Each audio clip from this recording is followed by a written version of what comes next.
हम लोग दा का 13th यूज़ करेंगे, जिसमें अगेन मैं यही रिपीट करूँगी कि अब जितने भी आ रहे हैं उनको समझना बहुत ज़्यादा ज़रूरी है। तो चलिए स्टार्ट करते हैं। इस यूज़ में हमसे क्या कहा जा रहा है, the is used when a single noun represent the whole class. क्या मतलब हुआ इस बात का? नाउन की डेफिनेशन हम लोग बार बार रिपीट कर चुके हैं, लेकिन मैं अगेन रिपीट इसलिए कर रही हूँ कि अगर किसी ने पुरानी क्लासेस पुराने लेक्चर्स ना लिए हों तो उन्हें कोई मसला ना हो। नाउन क्या है? Noun is the name of any person, place, animal और थिंग। किसी भी चीज़, जगह, जानवर या इंसान के नाम को नाउन कहा जाता है।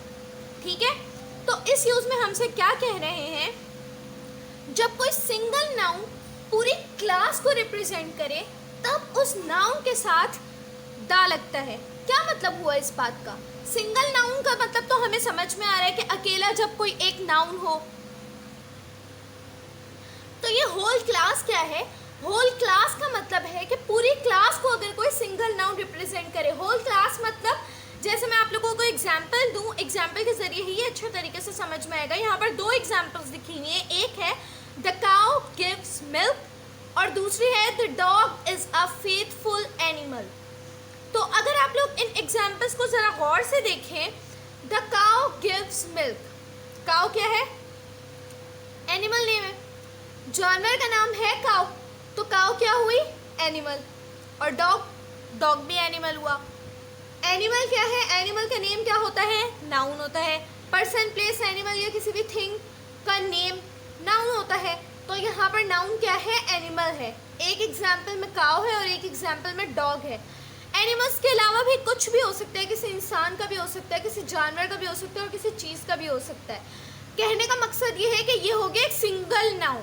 देखिए, काउ भी सिंगल है और डॉग भी सिंगल है, लेकिन ये लोग क्या कर रहे हैं? ये लोग रिप्रेजेंट कर रहे हैं होल क्लास को। होल क्लास को यानी कि अपनी पूरी जमात को ये लोग रिप्रेजेंट कर रहे हैं। पहले आप लोग इन एग्जाम्पल्स को समझने की कोशिश करें, उसके बाद ये यूज़ आप लोगों को खुद ब खुद समझ में आ जाएगा। तो देखें इन दोनों एग्जाम्पल्स में क्या हो रहा है, द काउ गिव्स मिल्क। अगर हम सिर्फ अभी फर्स्ट एग्जाम्पल की बात करें, कह रहे हैं कि गाय दूध देती है। इंतहाई सिंपल बात है, बहुत सिंपल बात है। क्या है? द काउ गिव्स मिल्क, गाय दूध देती है। लेकिन इसमें समझने वाली बहुत बड़ी बात है ये कि काउ क्या है, यहाँ पर सिंगल यूज हो रहा है, सिंगुलर काउ की बात की जा रही है। ठीक है ना, सिर्फ एक काउ की बात की जा रही है। यहाँ पर काउस नहीं लिखा हुआ है, काउस नहीं लिखा हुआ है ना। मैं ये कह रही हूँ कि जितनी भी गायें होती हैं वो दूध देती हैं। मैंने इस टाइप का कोई जुमला नहीं लिखा है, मैंने सिर्फ एक छोटी सी और बहुत ज़्यादा सिंपल सी बात लिखी है कि गाय दूध देती है। लेकिन देखें इस बात का मतलब क्या हुआ। अगर इस जुमले को पाकिस्तान में बैठा हुआ कोई पढ़ रहा है तो उसे भी समझ में आएगा गाय दूध देती है। इंडिया में बैठा हुआ कोई पढ़ रहा है उसे भी समझ में आएगा।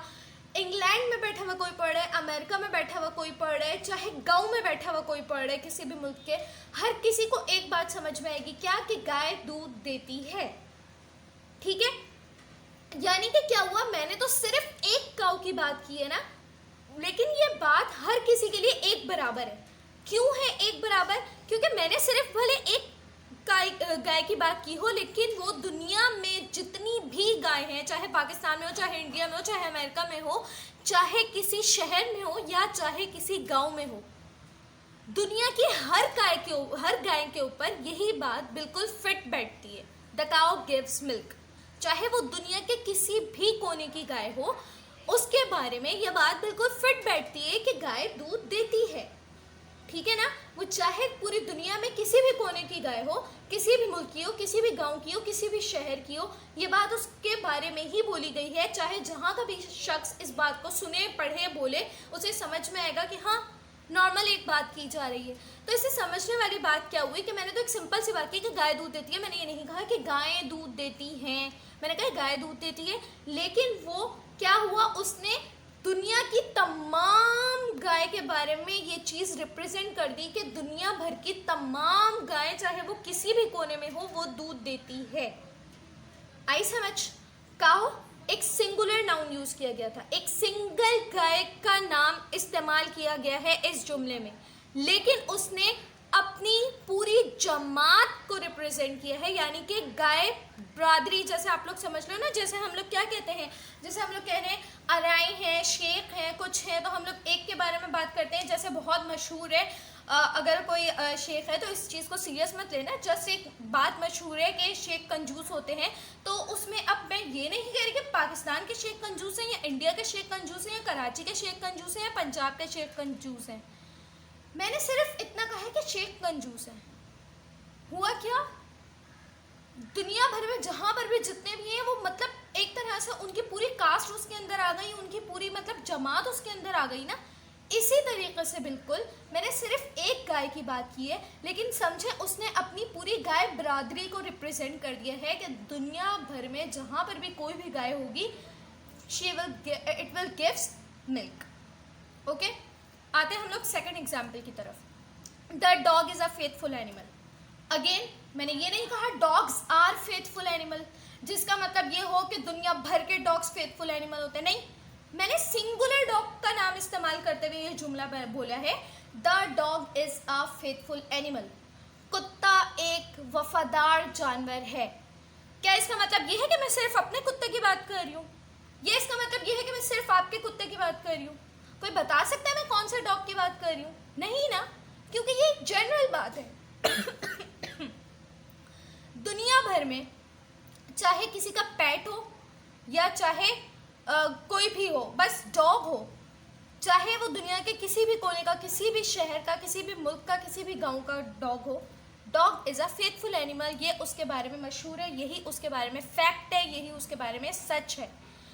लेकिन मैंने इस जुमले में सिर्फ एक डॉग का नाम इस्तेमाल किया है, the dog is a faithful animal. कुत्ता एक वफादार जानवर है। इसका मतलब ये नहीं है कि मैंने सिर्फ कोई एक कुत्ते की बात की है, इसका मतलब ये है कि मैंने पूरे डॉग्स, दुनिया भर के तमाम डॉग्स की बात कर दी है। मैंने इस सेंटेंस में एक डॉग का नाम यूज़ किया है, लेकिन उसने अपनी पूरी क्लास को रिप्रेजेंट कर दिया कि दुनिया भर में उसकी कैटेगरी में आने वाले, उसकी क्लास में आने वाले, यानी कि दुनिया भर में बाकी सबको छोड़कर जितने भी डॉग्स हैं वो सब क्या है, फेथफुल एनिमल है। एनिमल्स तो बहुत सारे, कैट, डॉग, स्नेक्स, क्रोकोडाइल, बहुत सारे एनिमल्स हैं, लेकिन उसमें उसने एक खास जगह बना दी, the dog is a faithful animal, कि कुत्ता एक वफादार जानवर है। मैंने एक कुत्ते की बात की है, लेकिन उसने जानवरों में से जितने भी कुत्ते हैं, जिस भी मुल्क में है, जिस भी शहर और गांव में है, उसने सबको रिप्रेजेंट कर दिया है। तो आई बात समझ में, काउ और डॉग से पहले दा क्यों लगा है? क्योंकि ये भले इस सेंटेंस में सिंगल नाउन के तौर पर यूज किए गए हैं, लेकिन इन्होंने अपनी पूरी क्लास को रिप्रेजेंट कर दिया है, इसलिए इनके नाम से पहले दा लगाया गया है। इसी तरीके से ये दोनों एग्जाम्पल्स तो एनिमल्स की हैं। अगर आप लोग कहीं पर भी कोई एग्जाम्पल किसी चीज़ की भी अगर पढ़ते हैं, किसी चीज़, किसी जगह या किसी जानवर, किसी इंसान के भी अगर आप लोग कोई भी एग्जाम्पल कहीं पर भी देखते हैं, अगर आप लोग ये देखते हैं कि वो यूज़ तो भले नाम, कोई भी नाम, नाउन इज ए नेम ना, किसी का भी नाम, तो वो नाम उस चीज़ का, उस जगह का, उस जानवर का या उस इंसान का नाम अगर सिंगुलर यूज़ हुआ है, लेकिन वो रिप्रेजेंट दुनिया भर के तमाम, अपनी पूरी एक बरादरी को समझ लें, अपनी पूरी एक कैटेगरी को, अपनी पूरी एक क्लास को वो एट ए टाइम रिप्रेजेंट कर रहे हैं, सिर्फ एक नाम के जरिए उस कैटेगरी के तमाम चीज़ें या तमाम लोग डिस्क्राइब किए जा रहे हैं, तो आप लोगों ने समझ जाना है कि वहाँ पर क्या यूज़ होगा, दा यूज़ होगा, because it's a use of that when a single noun represent the whole class, then we will use the. तो चलें मिलते हैं नेक्स्ट यूज़ के साथ, तब तक के लिए अल्लाह हाफिज़।